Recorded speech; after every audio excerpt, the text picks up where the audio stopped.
अस्सलामुअलैकुम वीवर्स, मैं हूं आपकी बहन शुमाइला इरम और आप देख रहे हैं कुकिंग बाय शुमाइला इरम। आज हम घर में ही बहुत ही ज़बरदस्ती स्ट्रीट स्टाइल मूंग दाल की खस्ता कचौरियां बनाएंगे। तो चलिए प्रोसीजर स्टार्ट करते हैं। तो कचौरियों की स्टफ़िंग बनाने के लिए हमें जो चीज़ें चाहिए, मूंग दाल ली है हमने हाफ़ कप। इसे वॉश करके भिगो कर रख दिया था 4 से 5 घंटों के लिए। और शुगर लिया है 1 टीस्पून और 4 से 5 अदद हमने हरी मिर्च के लिए हैं। 2 टेबलस्पून हमने ऑयल लिया है। सौंफ लिया है हमने 1 टीस्पून। ज़ीरा लिया है हाफ़ टी स्पून। गरम मसाला पाउडर लिया है हमने हाफ़ टी स्पून और चाट मसाला पाउडर लिया है हाफ़ टी स्पून। धनिया पाउडर लिया है 1 टीस्पून। टर्मरिक पाउडर यानी कि हल्दी ली है हाफ़ टी स्पून और रेड चिली पाउडर लिया है 1 टीस्पून और सॉल्ट एज़ पर टेस्ट। तो चलिए अब हम कचौरियों की स्टफ़िंग तैयार कर लेते हैं। तो मैंने यहाँ पर हाफ़ कप मूंग दाल ली है और इसे मैंने 4 घंटों के लिए भिगो कर रख दिया था ताकि दाल हमारी फूल कर सॉफ़्ट हो जाए। तो हमारी दाल जो है सॉफ़्ट हो चुकी है और ये फूल चुकी है। अब हम इसे जो पानी है उसको निकाल देंगे, यानी कि वाटर को ड्रेन कर देंगे और फिर हमें इसे एक मिक्सी में ग्राइंड कर लेना है इस तरह से। और इसको हमें दरदरा पीस लेना है और पेस्ट नहीं बनाना है, यानी कि इसे हम हल्का सा क्रश करेंगे। तो मिक्सी को हम कंटिन्यूस नहीं चलाएंगे बिकॉज़ हमें इस दाल का पेस्ट नहीं बनाना है, बल्कि हमें इसे दरदरा पीसना है। तो इसलिए हम क्या करेंगे, 2 से 3 बार इसे हल्का हल्का घुमाएंगे ताकि इस दाल को हम दरदरा पीस सकें। और इस तरह से जो दाल है हमारी वो दरदरी हो चुकी है, यानी कि ये क्रश हो चुकी है। तो ग्राइंड करते वक्त इस बात का ध्यान रखें कि इसमें हमें कोई भी वाटर ऐड नहीं करना है, यानी कि विदाउट वाटर ऐड करें हमें इसे ग्राइंड करना है। तो दाल हमारी क्रश हो चुकी है। अब हम एक पैन लेंगे और पैन में हम 2 टेबलस्पून ऑयल डालेंगे और ऑयल को हम अच्छे से गर्म होने देंगे। और जब ऑयल अच्छे से गर्म हो जाए तो हम उसमें सौंफ डाल देंगे और फिर साथ ही हम इसमें ज़ीरा भी डाल देंगे और इन दोनों को हम अच्छे से फ्राई होने देंगे। और यहाँ पर अब हमने फ्लेम को लो कर देना है और लो फ्लेम पर इन सारे स्पाइसेस को हमने फ्राई करना है। अब हम इसमें डालेंगे हाफ़ टी स्पून ऑफ हल्दी पाउडर और फिर साथ ही हम इसमें डालेंगे रेड चिली पाउडर 1 टीस्पून और फिर हम इसमें डालेंगे 1 टीस्पून ऑफ धनिया पाउडर और गरम मसाला पाउडर हाफ़ टी स्पून। और फिर अब हम इन सारे स्पाइसेस को लो फ्लेम पर अच्छे से फ्राई कर लेंगे 1 मिनट के लिए। और फिर हम इसमें डालेंगे क्रश की हुई दाल।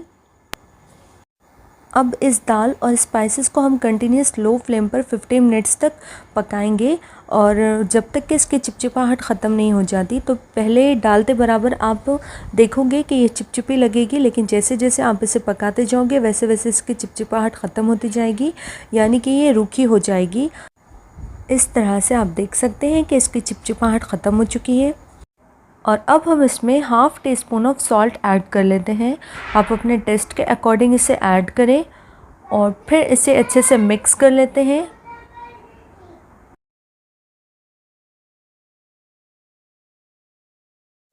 अब हम इसमें 1 टीस्पून ऑफ शुगर ऐड करते हैं और साथ ही इसमें half tea spoon of chaat masala powder add करते हैं। अगर आप ज़्यादा पसंद करते हो चाट मसाला तो आप ज़्यादा क्वांटिटी ऐड कर सकते हैं, यानी कि 1 टीस्पून भी ऐड कर सकते हैं। तो sugar and chaat masala add करने के बाद इस स्टफ़िंग का बहुत ही ज़बरदस्त सा एक खट्टा मीठा तीखा वाला जो टेस्ट है सारे स्पाइसेस के साथ मिलकर वो आएगा और यानी कि इसका जो टेस्ट है वो दोबाला हो जाएगा। और अगर आप मीठापन पसंद नहीं करते हो तो फिर आप शुगर को स्किप करें, यानी कि शुगर ऐड ना करें। लेकिन जो ठेले वाले होते हैं वो ऐड करते हैं और आप देख सकते हैं कि हमारी जो स्टफ़िंग है वो रेडी हो चुकी है और कितनी खुली खुली ये बनी है, बिल्कुल भी चिपचिपी नहीं है। अब इस स्टफ़िंग को हम एक बाउल में निकाल लेते हैं और फिर इसे हम ठंडा होने देते हैं। और जब तक ये स्टफ़िंग हमारी ठंडी होती है तब तक हम कचौरियों के लिए डो रेडी कर लेते हैं। तो कचौरियों के डो के लिए हमें जो चीज़ें चाहिए, मैदा लिया है हमने 1.5 कप और घी लिया है 1/4 कप एंड 1/4 टीस्पून हमने सॉल्ट लिया है एंड 1/4 टीस्पून बेकिंग सोडा। तो चलिए अब डो तैयार कर लेते हैं। तो सबसे पहले हम एक बाउल लेंगे और इस बाउल में हम 1.5 कप मैदा डाल देंगे और फिर 1/4 टीस्पून हम इसमें salt and 1/4 teaspoon baking powder दोनों डाल देंगे। नमक आप अपने टेस्ट के अकॉर्डिंग ऐड करें। अब हम इन सारे ड्राई इंग्रेडिएंट्स को अच्छे से मिक्स कर लेंगे और फिर अब हम इसमें ऐड करेंगे घी। घी हमने पिघला हुआ ऐड करना है। घी ऐड करने से क्या होगा, जो हमारी कचौरियाँ हैं वो बहुत ही ज़्यादा खस्ता बनेगी। अब हम इस घी को मैदे में थोड़ा थोड़ा ऐड करके अच्छे से मिक्स कर लेते हैं, इस तरह से। और घी हमें मैदे में इतना ऐड करना है कि जो आटा है यानी कि जो मैदा है वो बाइंड हो सके। इस तरह से आप देख सकते हैं, तो ये बाइंड हो रहा है। अब हमें इस डो को गूंद लेना है थोड़ा थोड़ा पानी ऐड करके। इस तरह से हम इसे चपाती के आटे की तरह ही गूंद लेंगे, लेकिन जो इसका आटा होता है यानी कि जो कचौरियों का जो डो है वो थोड़ा सख्त होगा चपाती के आटे के कंपैरिजन में। तो कचौरियों के डो को हमें बहुत ही कम वाटर में गूंदना होगा, यानी कि कोशिश करें कि इस डो को कम से कम वाटर ऐड करके गूंदें। तो हमारा डो रेडी हो चुका है। अब हम इसे एक प्लेट से ढककर 10 मिनट के लिए रेस्ट के लिए छोड़ देते हैं। तो जब डो का रेस्ट हो जाए तो हम ऑयल को मीडियम फ्लेम पर अच्छे से गर्म कर लेते हैं और जब तक ऑयल हमारा अच्छे से गर्म होता है तब तक हम इस डो के जो कचौरियाँ हैं वो रेडी कर लेते हैं। तो उसके लिए हम डो लेते हैं और उसे हम इस तरह से घुमाते हुए लंबा कर देंगे और फिर हम एक छुरी की हेल्प से उसे इक्वल साइज़ में कट कर लेंगे ताकि हमारी जो कचौरियाँ हैं वो इक्वल साइज़ की बने। अब हम 1 बाय 1 डो का पार्ट उठाते जाएंगे और उसे गोल लड्डू के शेप में बनाकर फिर पेड़े का शेप दे देंगे इस तरह से। और फिर उसे एक हम बाउल में या फिर एक प्लेट में हम रखते जाएंगे इस तरह से। और इसी तरह से हम सारे पेड़े रेडी कर लेंगे। तो हमारे सारे जो पेड़े हैं कचौरियों के वो रेडी हो चुके हैं। अब हम 1 बाय 1 पेड़ा उठाकर उसके कचौरियाँ रेडी कर लेते हैं। तो हमारे पेड़े भी रेडी हैं और स्टफिंग भी रेडी है। अब हम 1 बाय 1 पेड़ा लेंगे और उसे इस तरह से बेलेंगे। हमें इसे बहुत ज़्यादा पतला नहीं बेलना है, आप देख सकते हैं इस तरह की थिकनेस होनी चाहिए। अब हम इसके सेंटर में स्टफिंग डाल देते हैं इस तरह से और फिर हम इसके किनारों को उठाकर एक जगह पर लाकर इसे बंद कर देंगे। इस तरह से हम किनारों को उठाएंगे और उसे इस तरह से एक जगह पर लाकर हम बंद कर देंगे।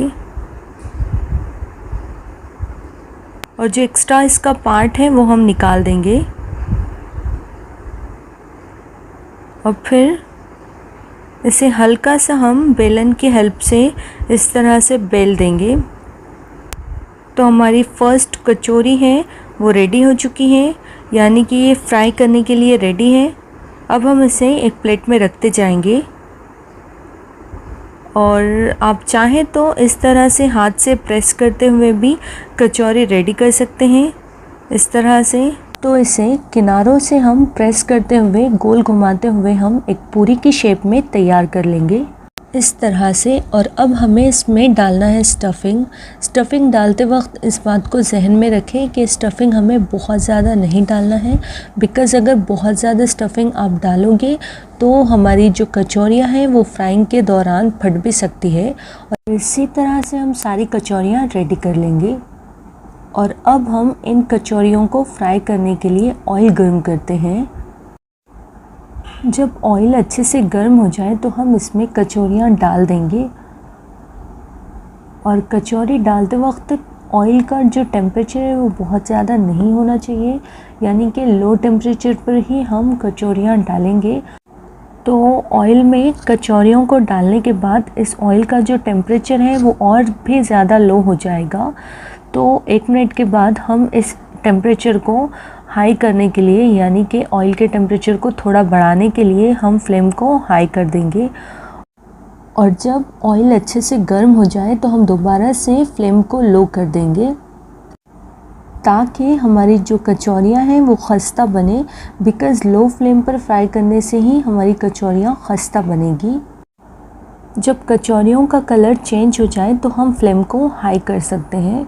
तो यहाँ पर आप देख सकते हैं इन कचौरियों का कलर चेंज हो चुका है, यानी कि लाइट ब्राउन ये होना स्टार्ट हो चुकी है। अब हम फ्लेम को हाई कर देंगे जब तक कि ये अच्छे से ब्राउन नहीं हो जाती, बिकॉज़ हाई फ्लेम पर इन कचौरियों का बहुत ही अच्छे से कलर आता है। और पहले हमने लो फ्लेम इसलिए रखा था ताकि ये अंदर तक अच्छे से पक जाए, खस्ता हो जाए। और अब फ्लेम को हाई इसलिए किया है ताकि इसका कलर भी अच्छे से आ जाए। तो जब ये कचौरियाँ अच्छे से ब्राउन हो जाए तो हम इसे एक प्लेट में निकाल देते हैं इस तरह से। तो आप देख सकते हैं कि कितना ज़बरदस्त इन कचौरियों का कलर आया है। और अब इसी तरह से हम बाकी की जो सारी कचौरियाँ हैं उन्हें भी फ्राई कर लेंगे। तो पहले हम इसे 1 से 2 मिनट तक लो फ्लेम पर फ्राई करेंगे और फिर हम ऑयल का टेम्परेचर बढ़ा लेंगे। उसके लिए हम फ्लेम को हाई कर देंगे। और जब ऑयल अच्छे से गर्म हो जाए तो हम फ्लेम को वापस से लो कर देंगे। हमें इन कचौरियों को लो फ्लेम पर इसलिए फ्राई करना है बिकॉज़ लो फ्लेम पर फ्राई करने से ये अंदर तक पकेगी। और अगर आप हाई फ्लेम पर फ्राई करोगे तो ये बाहर से तो इसका कलर अच्छा आएगा, बाहर से ये लगेगी कि ये अच्छे से पक चुकी है, यानी कि हमारी कचौरियाँ रेडी हो चुकी हैं, लेकिन ये अंदर से कच्ची रहेगी। इसलिए हमें इसे लो फ्लेम पर ही फ्राई करना है ताकि हमारी कचौरियाँ अंदर तक अच्छे से बने और खस्ता बने। तो लीजिए, बहुत ही ज़बरदस्त बिल्कुल स्ट्रेट स्टाइल हमारी खस्ता कचौरियाँ रेडी हैं। आप इस रेसिपी को ज़रूर ट्राई कीजिए एंड लाइक कीजिए, शेयर कीजिए, सब्सक्राइब कीजिए मेरे चैनल को। और हाँ, बेल आइकॉन को ज़रूर प्रेस कीजिए ताकि मेरी हर न्यू रेसिपी सबसे पहले आप तक पहुँचे। तो चलिए फिर मिलती हूँ आपसे नेक्स्ट वीडियो में नेक्स्ट रेसिपी के साथ।